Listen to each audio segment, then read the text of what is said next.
रामकृष्ण हरी. मी दीपाली वाघमारे, महाराष्ट्र, हिंजोडी गावामधून. मी ह्या ठिकाणी नर्मदा मातेच्या परिक्रमेसाठी आली आहे व माझी राहण्याची सोय दादूराम आश्रमामध्ये झालेली आहे आता आहे. आणि हे आश्रम आहे ओंकारेश्वरमध्ये. आणि ह्या दिदी आहेत साधना दिदी, ज्यांच्या आशीर्वादाखाली मी ह्या ठिकाणी 2 महिने पूर्ण ह्या ठिकाणी राहणार आहे व त्यांच्याकडून खूप काही शिकणार आहे.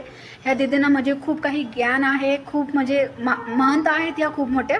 तर ह्यांच्याकडून मी 2 महिने जे राहणार आहे यांच्या सेवेमध्ये, तर या सेवेमध्ये मी ह्या दिदींकडून खूप काही शिकणार आहे. नर्मदा मायाबद्दल म्हणजे खूप काही, म्हणजे जे काही आपल्याला सुद्धा माहिती नाही, म्हणजे मलाही माहिती नाही, ते खूप काही मी दिदींकडून शिकणार आहे. व 2 महिने इथं राहून शांततेने मस्त छान. आणि त्यानंतर 2 महिन्यांनी नोव्हेंबरच्या 7 तारखेला नर्मदा मायेच्या परिक्रमेला निघणार आहे. तर आशा करते की तुम्ही सर्व माझ्यासोबत असणार आहात. माझ्यासोबत जशी मी पावलं टाकणार आहे नर्मदा मायासाठी, तशी पावलं तुम्ही माझ्यासोबत टाकणार आहात या फोनच्या माध्यमातून.